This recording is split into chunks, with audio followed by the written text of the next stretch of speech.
Assalamualaikum warahmatullahi wabarakatuh. Selamat pagi semuanya. Pada kesempatan kali ini saya akan memulai perkuliahan kita tentang manajemen strategi pada pelayanan kesehatan.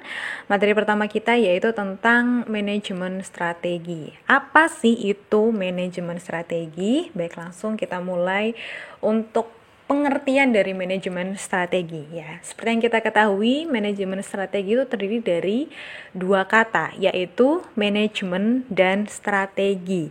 Manajemen itu identik dengan perencanaan, kemudian implementasi atau pelaksanaan dan evaluasi. Ini hampir sama dengan apa yang sudah pernah kita pelajari di semester 3 lalu ya, tentang perencanaan dan evaluasi kesehatan. Jadi manajemen itu mencakup perencanaan, implementasi, dan evaluasi. Sedangkan strategi itu berbagai macam upaya-upaya untuk mencapai tujuan. Jadi manajemen strategi kalau digabungkan ya, itu merupakan menurut Fert ya, ini ada beberapa menurut para ahli. Yang pertama menurut Fert, manajemen strategi adalah ilmu mengenai perumusan, pelaksanaan, dan evaluasi keputusan-keputusan lintas fungsi yang memungkinkan organisasi mencapai tujuannya ya. Seperti yang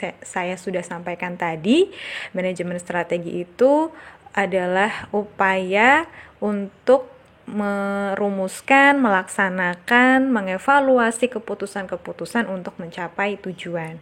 Kemudian menurut Hussein, manajemen strategi merupakan suatu seni dan ilmu dalam membuat atau memformulasi, menerapkan atau mengimplementasi dan mengevaluasi keputusan-keputusan strategis antara fungsi yang memungkinkan sebuah organisasi mencapai tujuannya pada masa mendatang. Kemudian manajemen strategi menurut Lawrence itu adalah sejumlah keputusan dan tindakan yang mengarah pada penyusunan suatu strategi atau sejumlah strategi yang efektif untuk membantu mencapai sasaran atau tujuan ya pada suatu perusahaan atau suatu organisasi ya. Kemudian menurut Whelan ya, manajemen strategi adalah suatu kesatuan rangkaian keputusan dan tindakan yang menentukan kinerja perusahaan dalam jangka panjang. Oke, jadi dari berbagai macam definisi ini kita sama-sama bisa simpulkan bahwa manajemen strategi itu segala bentuk upaya dalam perumusan, kemudian implementasi atau pelaksanaan dan evaluasi keputusan-keputusan yang dibuat untuk mencapai tujuan pada masa mendatang. Karena di sini tuh sifatnya strategi. Jadi strategi itu merupakan usaha yang akan dicapai pada waktu ke depan gitu ya, sehingga dibuatlah strategi-strategi atau langkah-langkahnya tuh apa saja untuk mencapai tujuan di masa yang akan datang.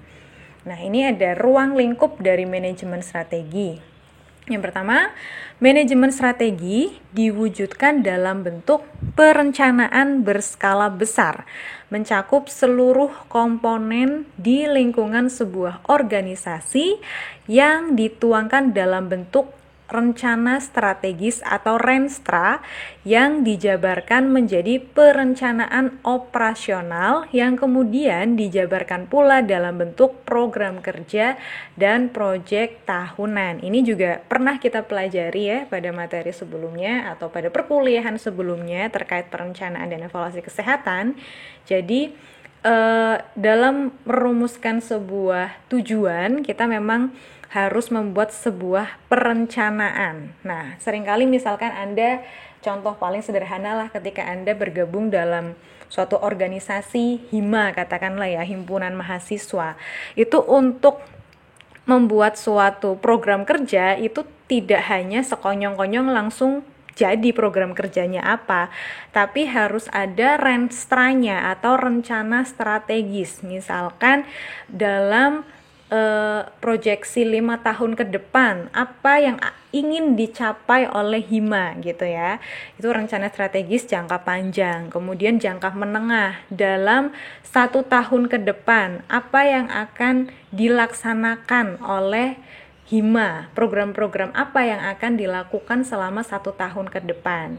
Kemudian dijabarkanlah dalam rencana operasional setiap bulannya, setiap eventnya tuh apa saja yang akan dilakukan gitu ya, menjadi perencanaan operasional dalam bentuk program kerja atau project-project gitu ya. Jadi ini biasanya memang Renstra itu selalu dibutuhkan dalam sebuah organisasi atau dalam sebuah instansi atau dalam sebuah perusahaan ya. Misalkan Anda bekerja di dinas kesehatan ya nantinya, itu pun pasti ada renstranya, rencana strategis yang akan dilakukan atau hal-hal yang ingin dicapai selama 5 tahun ke depan apa saja gitu. Kemudian dalam setiap tahunnya tuh apa saja capaian-capaian yang ingin dicapai, kemudian dijabarkan dalam rencana operasionalnya tuh apa saja setiap bulan yang akan dilakukan, seperti itu. Jadi ada pedomannya. Dengan kita memiliki rencana strategis atau Renstra, itu bisa menjadi pedoman untuk melaksanakan suatu kegiatan. Nah, kemudian Renstra ini atau rencana strategis itu berorientasi pada jangkauan pada masa yang akan datang. Itu yang namanya juga strategi ya. Strategi itu kan sesuatu yang diusahakan untuk dicapai pada masa yang belum terjadi, sehingga kita membutuhkan strategi atau langkah-langkah apa sih yang akan kita lakukan untuk mencapai tujuan itu. Jadi pada masa yang akan datang. Kemudian visi misi pemilihan strategi yang menghasilkan strategi induk dan tujuan strategi organisasi untuk jangka panjang merupakan acuan dalam merumuskan rencana strategi. Namun dalam teknik penempatannya sebagai keputusan manajemen puncak secara tertulis, semua acuan tersebut terdapat di dalamnya. Jadi dalam suatu organisasi atau perusahaan itu memang ketika membuat suatu strategi itu menginduk pada pastinya visi dan misi dari organisasi atau dalam suatu instansi tersebut gitu ya. Namun juga dalam penempatannya itu membutuhkan keputusan dari manajemen puncak. Dalam hari ini misalkan dari kepalanya ya, misalkan ada kepala dinas yang juga mengarahkan hal-hal apa saja yang ingin dicapai selama 5 tahun atau selama 1 tahun ke depan yang berpedoman pada visi dan misi dari masing-masing organisasi atau instansi, seperti itu. Jadi pemimpin atau dalam hal ini manajemen puncak itu juga memiliki peran yang sangat penting sekali dalam membuat suatu Renstra atau perencanaan strategi.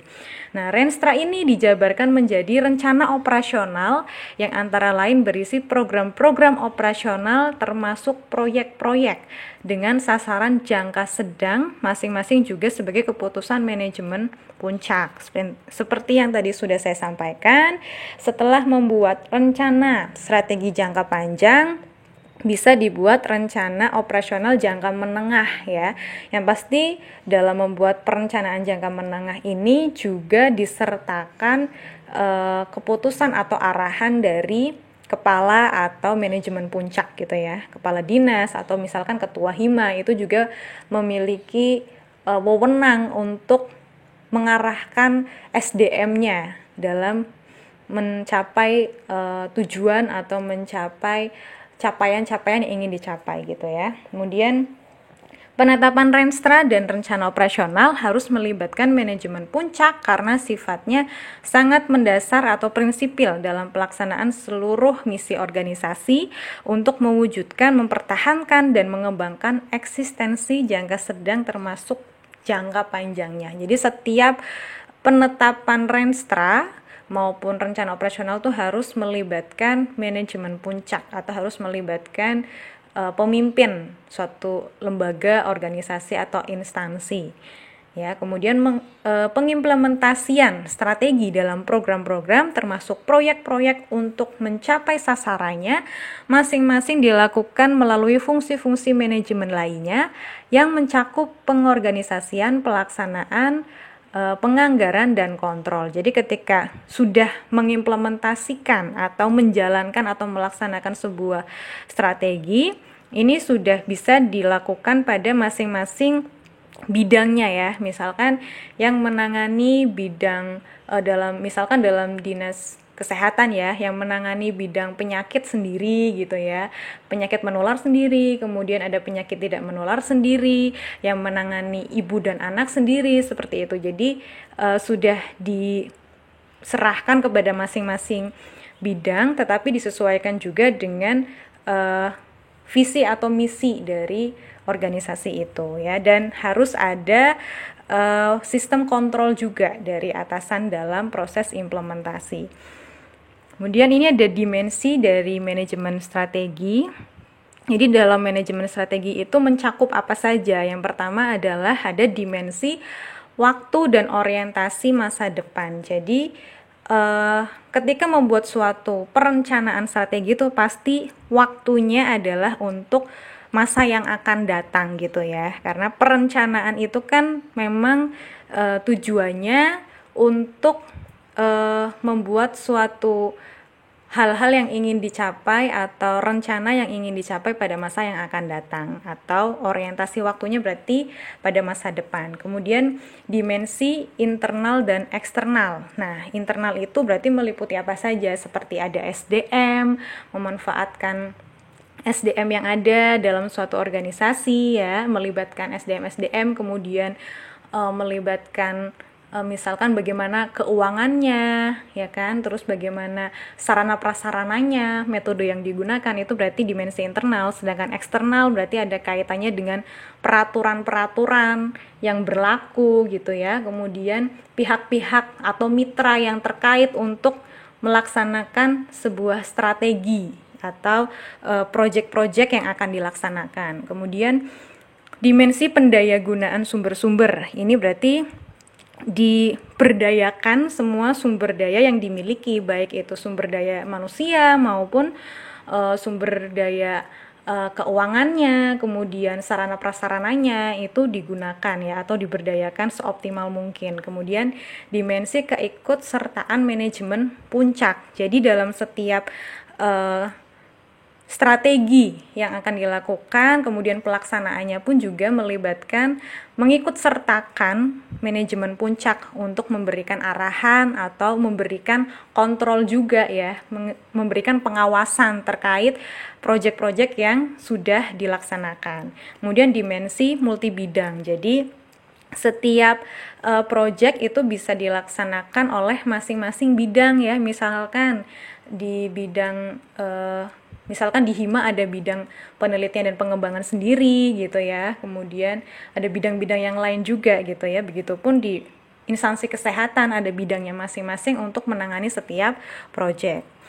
Nah, kemudian ini terminologi terkait dalam manajemen strategi. Yang pertama itu ya, manajemen strategi itu sendiri merupakan suatu proses pengambilan keputusan dan tindakan yang mengarah kepada pengembangan strategi yang efektif atau yang membantu perusahaan mencapai tujuannya. Ya, kemudian untuk kebijakan perusahaan itu merupakan kebijakan umum yang dimiliki oleh sebuah perusahaan atau organisasi yang melihat ke dalam untuk mengintegrasikan aktivitas dan fungsi perusahaan secara tepat dengan melihat ke dalam atau inward looking. Jadi melihat dari bagaimana kondisi dari perusahaan itu, bagaimana kondisi dari masing-masing organisasi ya. Kita bisa melakukan analisis gitu ya. Misalkan analisis SWOT yang digunakan untuk menilai kondisi dari perusahaan atau lembaganya itu bagaimana. Kemudian keputusan strategi itu berkaitan dengan definisi bisnis, produk dan pasar yang akan dilayani, fungsi yang akan dilaksanakan, dan kebijakan utamanya. Ini bisa melihat dari kita tuh akan melayani siapa sih gitu ya. Misalkan dalam pelayanan kesehatan tuh berarti akan melayani pasien gitu ya, berarti melihat sasaran gitu ya. Kemudian kebijakan adalah rumusan yang disiapkan dan berfungsi sebagai pedoman integral organisasi untuk bertindak. Nah, ini ada perkembangan manajemen strategi ya. Ada beberapa tahapan. Yang pertama ada basic financial planning. Itu menekankan pada persiapan pada anggaran tahunan. Biasanya kalau financial planning itu kita melakukan penganggaran setiap tahunnya gitu ya. Jadi melakukan penganggaran dalam jangka pendek, apa saja yang akan dibutuhkan gitu ya, apa saja yang akan dilakukan selama 1 tahun ke depan, kemudian juga pengeluarannya tuh kira-kira berapa, kita punya dana berapa, seperti itu. Kemudian forecast based planning itu biasanya memperpanjang kerangka waktu yang tercakup dalam proses penganggaran.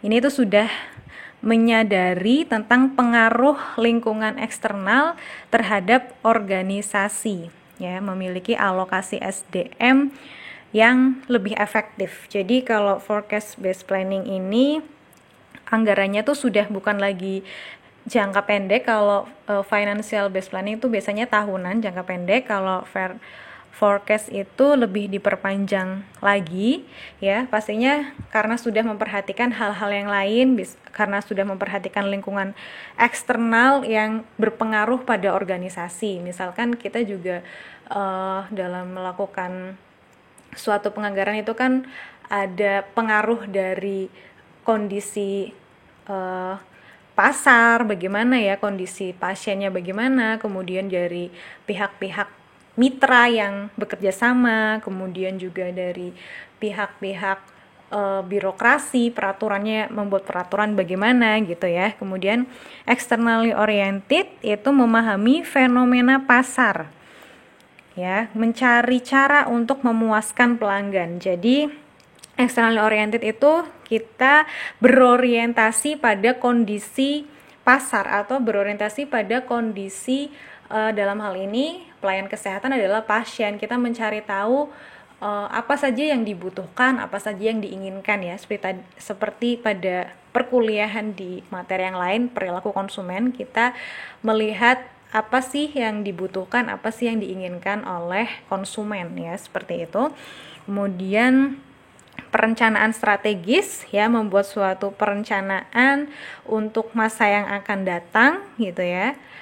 Kemudian manajemen strategis atau strategic management itu penggabungan dari perencanaan strategik ya dan manajemen menjadi satu. Jadi kalau strategi planning itu perencanaan strategis itu ya perencanaan saja gitu ya, hanya perencanaan untuk jangka waktu mendatang. Sedangkan manajemen strategis itu tidak hanya perencanaan tetapi juga ada pelaksanaan dan evaluasi di dalamnya gitu. Jadi ada 3 unsur yang lebih komprehensif atau lebih lengkap dalam manajemen strategik dibandingkan dengan strategic planning atau perencanaan strategis, seperti itu. Nah, ini ada beberapa tantangan dari manajemen strategis ya. Yang pertama yaitu European Union atau EU yang telah memberlakukan mata uang sendiri yaitu euro. Kemudian economic integration yang dikenal dengan North American Free Trade Agreement atau NAFTA atau NAFTA. Kemudian perdagangan bebas antara negara Argentina, Brasil, Uruguay, dan Paraguay. Dan yang terakhir ada Asosiasi Negara Asia Timur yang dikenal dengan nama Southeast Asian Nations atau ASEAN ya. Jadi ini ada beberapa tantangan yang menjadi hal-hal yang harus dihadapi ya dalam melaksanakan sebuah bisnis. Itu kita harus mempertimbangkan hal-hal ini gitu ya. Ini menjadi tantangan di masa yang akan datang, kondisi seperti ini.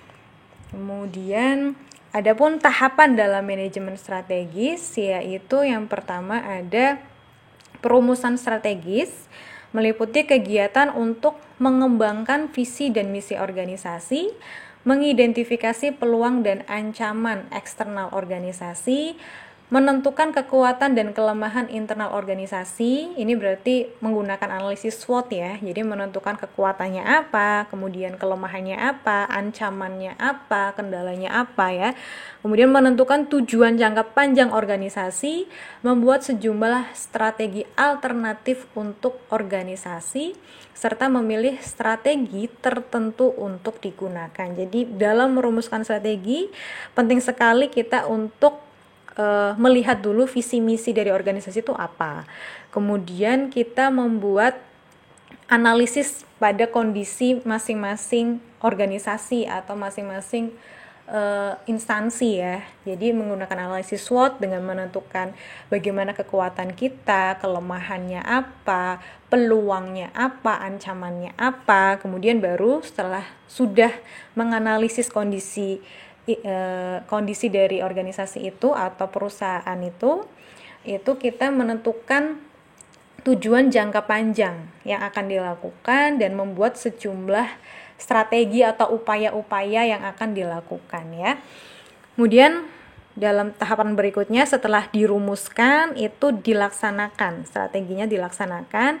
Ini mengharuskan perusahaan atau instansi untuk menetapkan sasaran tahunan, membuat kebijakan, kemudian juga memotivasi karyawan dan mengalokasikan sumber daya sehingga perumusan strategi dapat dilaksanakan. Jadi ketika dalam tahapan pelaksanaan ini harus menetapkan sasarannya. Setiap tahun tuh apa saja yang akan dilakukan, kemudian juga membuat aturan-aturan atau kebijakan untuk melaksanakan kegiatan tersebut, kemudian bisa melakukan pelatihan terhadap karyawannya, memberikan motivasi juga, dan mengalokasikan sumber daya secara lebih optimal gitu ya, agar tujuannya dapat tercapai. Nah, pelaksanaan strategi mencakup pengembangan budaya yang mendukung strategi, penciptaan struktur organisasi yang efektif, pengarahan kembali usaha-usaha pemasaran, penyiapan anggaran, pengembangan dan pemanfaatan sistem informasi, serta menghubungkan kompensasi untuk karyawan dengan kinerja organisasi. Kemudian evaluasi strategi, ini tahapan yang terakhir, yaitu merupakan tahap akhir dari manajemen strategi dan